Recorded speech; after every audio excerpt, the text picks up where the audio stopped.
नमस्कार दोस्तों, मैं सीताराम शर्मा हिंदी एंड संस्कृत क्लासेज में आपका स्वागत है। आज हम आपको हिंदी व्याकरण में समास पढ़ाएंगे। तो चलिए शुरू करते हैं। दोस्तों, समास से तात्पर्य होता है समय प्लस आस।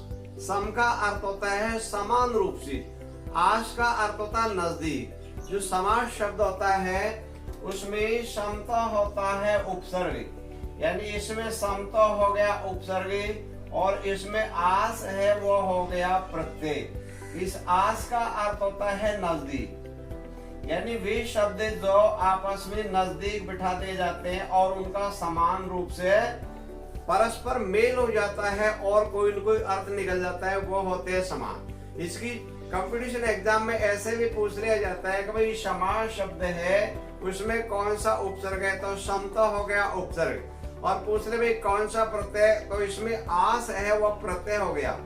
अब यानी इसकी परिभाषा हो जाती है दो या दो से अधिक शब्दों के परस्पर मेल को समास कहते हैं। यहाँ देखो, जैसे मान लीजिए ये समास है, यानी धर्माधर्म में अब इसमें दो पद मिले हुए हैं, दोनों को आपस में एक जगह जोड़ करके लिख दिया। अब इसमें समास में हमेशा विग्रह का प्रयोग किया जाता है। विग्रह से तात्पर्य होता है अलग करना, यानी जहाँ पर शब्दों के परस्पर मेल जो हो रहा है, अर्थात समास के पदों को अलग अलग करते हैं, उन्हें विग्रह कहते हैं। ये वाला विग्रह होगा धर्म और अधर्म। तो देखो, धर्म और अधर्म शब्द है, इसको आपस में नजदीक जोड़ देंगे, समान रूप से अर्थ हो जाएगा। तो अपन ने धर्म यहाँ लिख दिया, और ये मिला हुआ था, ये अधर्म था, इसको यहाँ पर एक साथ जोड़ करके लिख दिया, तो एक परस्पर शब्द बन गया। यानी दो शब्द थे, उनका परस्पर मेल हो जाता है, उनको नजदीक बैठा दिया जाता है और समान रूप से किसी प्रकार का कोई मतभेद नहीं होता, वे समास होते हैं। दोस्तों, समास होते हैं वो 6 प्रकार के होते हैं। मैं आपको एक छोटा सा सूत्र बता रहा हूँ, तो इस छोटे से सूत्र के माध्यम से आपको समास कुछ ही पलों में याद हो जाएंगे। क्योंकि वर्तमान काल में हम जब तक ट्रिक विधि नहीं अपनाते तब तक यानी किसी भी कंपटीशन में किसी भी चीज को याद करना बड़ा मुश्किल है। तो देखो, हम किसी से कोई चीज मांगते हैं और मान लीजिए वो नहीं देता है, जब हम हमारा जो राजस्थानी शब्द होता है, वाक्य होता है, उसका प्रयोग कर देते हैं।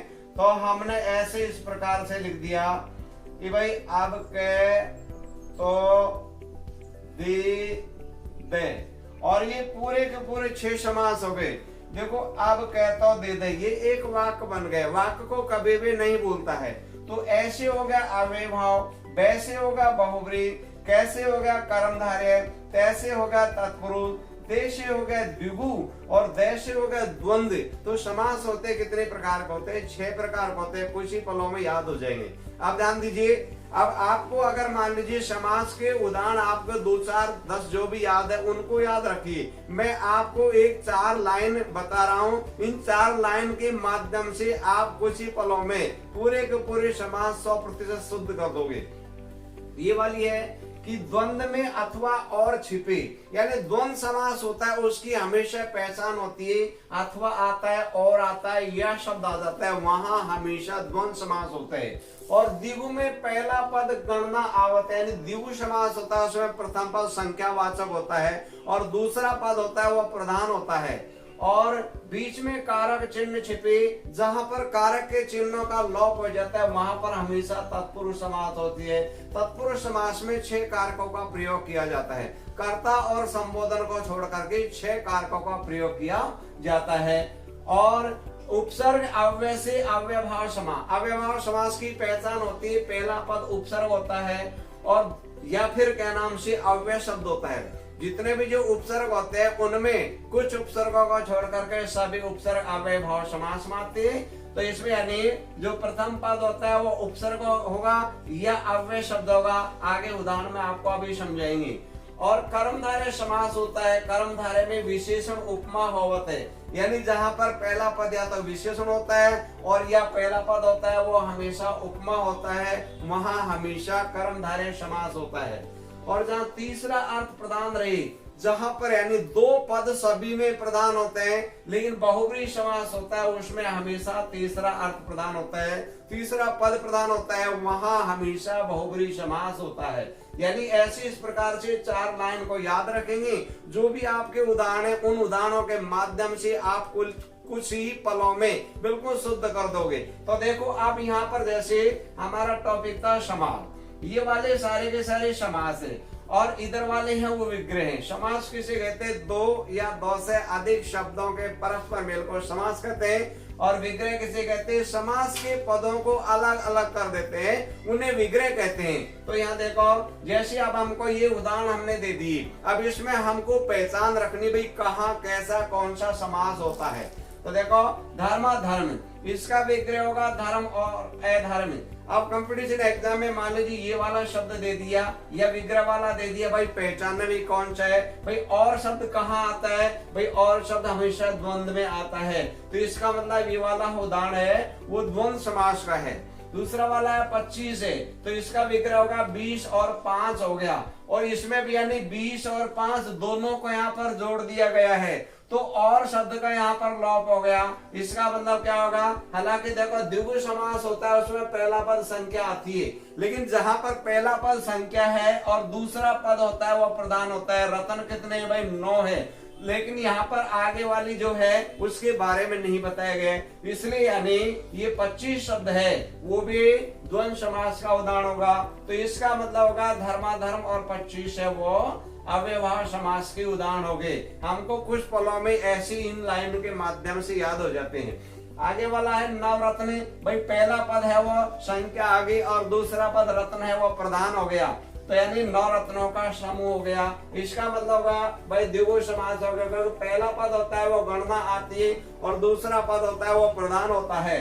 जबकि जो द्वंद्व समास होता है उसमें दोनों ही पद प्रधान होते हैं। धर्म को जितना अधिकार उतना ही अधर्म का जितना 20 को अधिकार उतना ही 5 को अधिकार है, दोनों पद इसमें प्रधान होते हैं। आगे वाला है सप्ताह, तो यहाँ पर 7 है वो संख्या आ गई। आहा का अर्थ होता है वार, यानी 7 दिन का समूह। तो इसका मतलब हो गया अगर भाई पहला पद संख्या आ गई और दूसरा पद है वो प्रधान है, तो यहाँ पर ये वाला समास है वो हो गया द्विगु समास हो गया।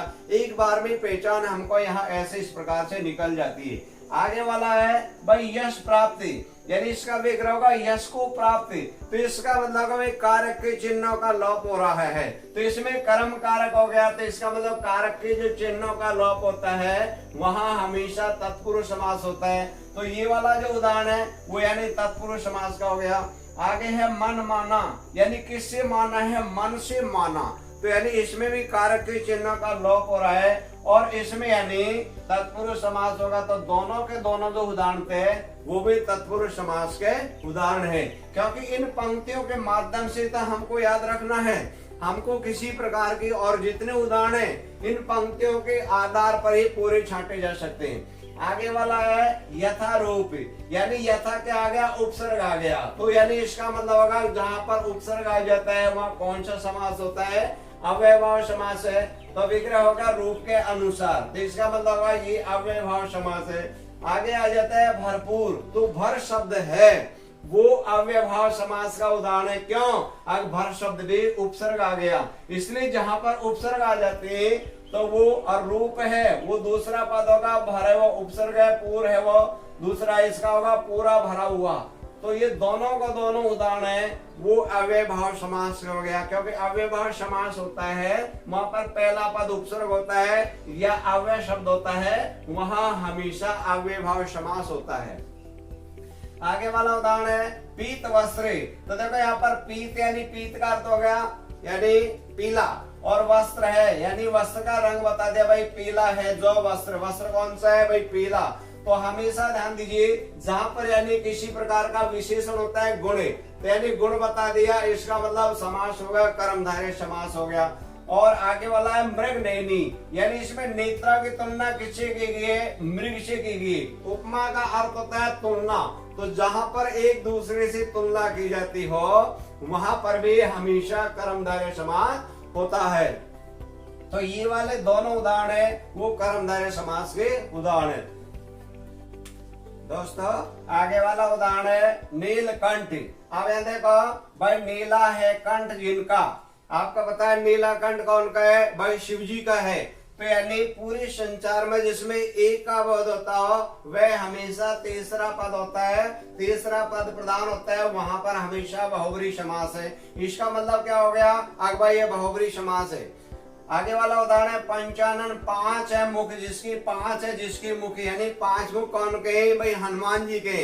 ते भी पूरे संसार में एक का बोध होता हो वहां हमेशा बहुब्री समास होता है। क्यों, अब जहां पर तीसरा अर्थ प्रधान रहे, यानी दो अर्थ तो सभी में रहते हैं लेकिन बहुब्री समास में तीसरा होता है। क्या पूरे संसार में एक का बोध होता है वह हमेशा बहुब्री समास होता है। तो ये दोनों के दोनों जो उदाहरण है वो भी बहुब्री समास के उदाहरण है। दोस्तों ध्यान दीजिए, अब इसमें कई बार आपसे ऐसे पूछ लिया जाता है कि भाई कौन सा वाला समास में कौन से पद प्रधान होता है। तो देखो द्वंद्व समास होता है उसमें दोनों पद प्रधान होते हैं, जैसे दोनों पद प्रधान होते हैं।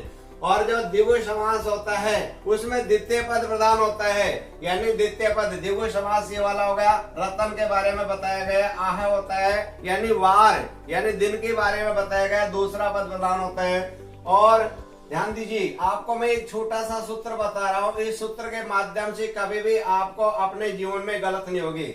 क्योंकि वर्तमान काल में कंपटीशन एग्जाम में ऐसे पूछा जाता है अगर भाई कौन सी समास में कौन सा पद प्रधान होता है। एक छोटा सा ट्रिक बता रहा हूँ, जैसे हम किसी से भी पूछ लेते हैं भाई साहब आपको कोई दिक्कत है क्या, जैसे हम दिक्कत लिख देते हैं, ये अपन ने दिक्कत लिख दिया। अब ध्यान दीजिए, दी से होता है द्विगु, दी से तो हो गया द्विगु हो गया, और ये क है उससे हो गया कर्मधारय हो गया, इससे हो गया कर्मधारय हो गया, और ये वाला त है इससे हो गया तत्पुरुष समास हो गया। कौन सा हो गया, तत्पुरुष समास हो गया। तो यानी अब ये भी ध्यान देंगे भाई, द्वितीय तो दी हो गया, तो द्विगु कर्मधारय और तत्पुरुष समास होता है, वहां पर हमेशा दूसरा पद प्रधान होता है, द्वितीय पद। ठीक है, तीनों एक साथ हो गए। और जो द्वंद्व समास था, द्वंद्व समास था उसमें दोनों पद प्रधान होते हैं। कौन से होते हैं, इसमें दोनों पद प्रधान होते हैं, दोनों पद प्रधान होते हैं। और जो आप देखो ध्यान दीजिए, अव्ययभाव समास है, अव्ययभाव समास होता है उसमें क्या नाम से प्रथम पद प्रधान होता है। अव्ययभाव समास होता है उसमें हमेशा प्रथम पद प्रधान होता है। और बहुब्री समास होता है वहां पर तीसरा पद प्रधान होता है। ऐसे इस प्रकार से ध्यान दी भाई, जो तीन हैं उनमें तो द्वितीय पद होगा, द्विगु में हो गया, कर्मधारय में होगा और तत्पुरुष में हो गया। अब यहाँ पर द्वंद्व था उसमें दोनों पद प्रधान होते हैं, और बहुब्री होता है उसमें तीसरा पद प्रधान होता है, और अव्ययभाव समास होता है उसमें हमेशा प्रथम पद प्रधान होता है। ऐसे इस प्रकार से कंपटीशन एग्जाम में पूछे जाते हैं, तो इनकी प्रधानता वाले जो हैं उनको आप अवश्य याद रखना। और यहाँ पर जैसे ये सूत्र बताए एक कुछ ही पलों में ऐसे याद हो गया, तो ऐसे इस प्रकार से याद रखना है। दोस्तों समास होते हैं वो 6 प्रकार के होते हैं, जिसमें पहला वाला समास हो गया, आपका जो सूत्र बताया था उसी आधार पर हम यहाँ पर आपको समझाएंगे। हमने आपको सूत्र बताया था, अगर भाई आप कहे तो दे दे, यानी क्या हो गया, ए और बे के तो दे दे, यानी 6 समास हो गए। तो देखो पहला वाला समास है वो है अव्ययभाव समास। दोस्तों अव्ययभाव समास वहां पर होता है जिसमें प्रथम पद उपसर्ग हो, यानी पहला पद होता है उसमें आएगा उपसर्ग आएगा या फिर आएगा अव्यय, और दूसरा पद यानी प्रथम जो पद होता है फर्स्ट पद होता है उसमें या तो उपसर्ग आएगा और ये आएगा अव्यय, और जो दूसरा पद होता है द्वितीय पद होगा उसमें हमेशा दूसरा पद होता है वो संज्ञावाचक होता है। संज्ञा किसे कहते हैं, यानी संज्ञावाचक, जिसमें किसी वस्तु व्यक्ति स्थान के या भाव का बोध हो वह संज्ञा हो जाती है। अब यहाँ पर देखो जितने भी जो उपसर्ग होते हैं दोस्तों वो अव्ययभाव समास में नहीं आती। ये भी आपको एक पहले में बता देता हूँ कि अव्ययभाव समास में इन उपसर्गों का प्रयोग नहीं होता। का एक होता है, कु एक होता है सु और एक दुस। इन उपसर्गों का प्रयोग हमेशा कर्मधारय समास में किया जाता है। कभी भी अव्ययभाव समास में इन 4 उपसर्गों का प्रयोग नहीं करना।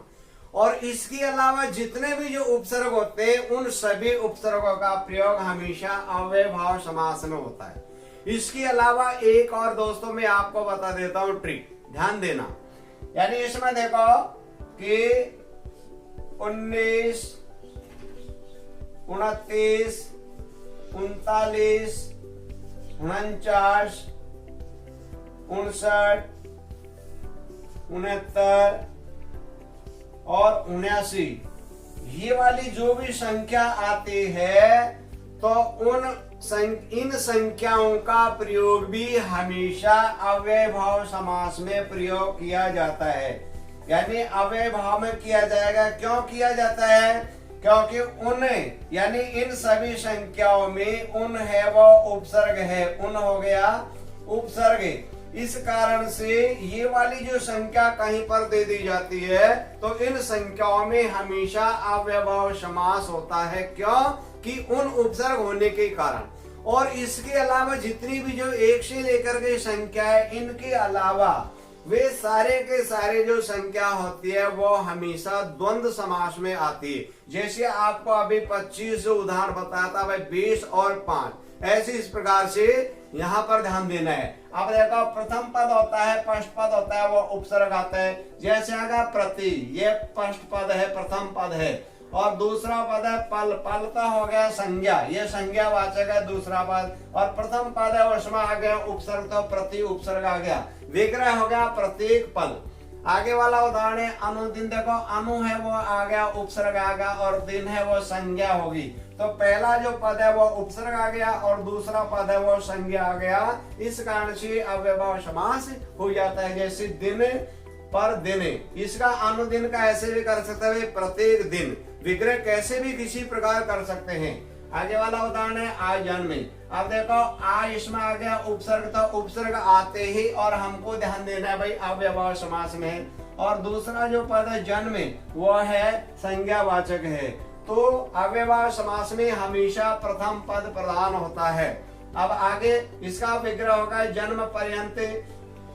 आगे वाला उदाहरण निर्विकार। तो देखो इसमें निर है वो उपसर्ग आ गया और विकार है वो संज्ञा है। प्रथम पद है वो उपसर्ग आ गया और दूसरा पद है वो संज्ञावाचक हो गया।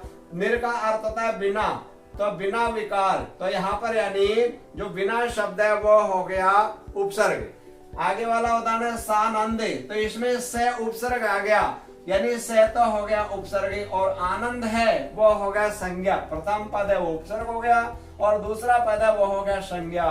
तो यानी आनंद सहित इसमें हमेशा ये अव्ययभाव समास हो जाता है। आगे वाला उदाहरण है अतिवृष्टि। देखो इसमें मालूम चल गया भाई अति शब्द है वो उपसर्ग आ गया, तो उपसर्ग आते ही और अव्ययभाव समास हो जाता है। और वृष्टि शब्द है वो दूसरा पद है, दूसरा पद है वो संज्ञा है, इसलिए वृष्टि की अति। यानी यहाँ पर जो विग्रह करेंगी तो जो लोप हो रहा है वो विग्रह में अपने आप ही आ जाते हैं। तो ऐसे इस प्रकार से उपसर्ग आने की वजह से ये समास अव्ययभाव समास हो गया। अब ध्यान दीजिए दोस्तों, अगर मान लीजिए कहीं पर उपसर्ग नहीं होते हैं तो यानी जो पहला वाला पद रहता है उसमें अव्यय रहेंगे। अव्यय का मतलब होता है जिनका लिंग और वचन बदलते नहीं है। दोस्तों ध्यान दो, एक पहचान और है, वो ये वाली पहचान है जो दूसरा पद होता है संज्ञा, उसी शब्द के माध्यम से पहला पद बन जाता है, वो हमेशा अव्यय होता है। जैसे देखो यहाँ पर उपसर्ग तो है नहीं घर और आगे भी घर है, तो ये घर शब्द के माध्यम से ही ये घर बना है। तो पहला पद है ये उपसर्ग नहीं है लेकिन ये अव्यय शब्द है। इसका अर्थ एक ही होगा हमेशा प्रतीक, और ये घर है वो संज्ञा होगा भाई प्रत्येक घर। यानी यहाँ पर देखो आगे वाला उदाहरण है जन जन। देखो जन शब्द है वो संज्ञा है, पहला वाला जो पद है उसमें उपसर्ग नहीं है। उपसर्ग नहीं है तो दूसरे वाले शब्द से ही पहला वाला शब्द बना है, इसका मतलब ये क्या हो गया, अव्यय हो गया। अब इसका अर्थ हो गया कि हर जन या प्रत्येक जन भी हो जाएगा। तो यानी हर एक के बारे में जो बताया जाता है वहां पर हमेशा, जैसे अपन कहते थे भाई गली गली, तो भाई प्रत्येक गली, जैसे यानी यहाँ जैसे मान लो मैं आपसे बोल दूं अब भाई लड़के लड़के खड़े हो, तो इसका मतलब क्या होगा भाई प्रत्येक लड़के हो गया। लेकिन बोल दिया लड़के और लड़की, यानी लड़के लड़की बोल दिया तो वहां और शब्द आ जाते हैं, इसलिए वो द्वंद्व समास हो जाते हैं, क्योंकि दोनों पद है वो प्रधान है। लेकिन यहाँ पर पहले वाला जो शब्द है वो दूसरे वाले शब्द के माध्यम से बनता है, इसलिए वो वाला उपसर्ग न होने के कारण ये अव्यय माना जाता है। आगे वाला उदाहरण है हाथों हाथ। अब देखो जो पहला वाला जो पद है इसमें उपसर्ग नहीं है, लेकिन जो आगे वाला है हाथ है वो संज्ञा है, दूसरा पद है। अब ये हाथ शब्द के माध्यम से हाथों बना है, इसलिए यहाँ पर ये हो गया अव्यय और इसका विग्रह होगा हाथ ही हाथ में, यानी हाथों हाथ। भाई हाथों हाथ वितरित कर दो, हाथ ही हाथ में, या हाथ के बाद हाथ। तो ऐसे इस प्रकार से जो पहला वाला शब्द है वो दूसरे वाले शब्द के माध्यम से ही बनाया जाता है। तो पहला वाला जो पद होता है ये वाले है, इसमें घर है, इसमें जन है, इसमें हाथों है, वो अव्यय को एक ही अर्थ हो रहा है, इसका प्रत्येक हो गया, हर हो गया, या नहीं हाथ ही हाथ में हो गया। ऐसी इस प्रकार से जो अव्यय शब्द होते हैं उसका लिंग और वचन बदलते नहीं है, इसलिए ये उपसर्ग हो या अव्यय हो तो वहां अव्ययभाव समास होता है। आगे वाला उदाहरण है सकुशल। इसमें देखो स है वो आ गया उपसर्ग और कुशल शब्द है वो संज्ञा है, इसलिए यहाँ पर हो गया कुशलता के साथ विग्रह, तो उपसर्ग आते ही और हो गया अव्ययभाव समास हो गया। अभी आपको यहाँ पर इस प्रकार से बताया गया था अगर भाई कौन कौन से उपसर्गों का प्रयोग अव्ययभाव में नहीं होता। ये चार उपसर्ग है का, कु, सु और दुस। इन उपसर्गों का प्रयोग हमेशा कर्मधारय समास में किया जाता है और संख्या दे दी जाती है, तो ये वाली जो संख्या अभी आपको बताई थी, इन संख्या का प्रयोग हमेशा अव्ययभाव समास में ही प्रयोग किया जाता है। ऐसे इस प्रकार से हम बारीकी से अगर याद रखेंगे तो किसी प्रकार की कोई दिक्कत नहीं रहती है। दोस्तों अगर आपको ये वीडियो अच्छी लगी तो आप इसे लाइक करें तथा हमारे इस चैनल को सब्सक्राइब करें ताकि अगले वीडियो का नोटिफिकेशन आपको मिल सके। दोस्तों इस टॉपिक में आपको किसी भी प्रकार की कोई प्रॉब्लम हो तो आप हमें कमेंट करके अवश्य बताएं और नई वीडियो के साथ फिर मिलते हैं। नमस्कार।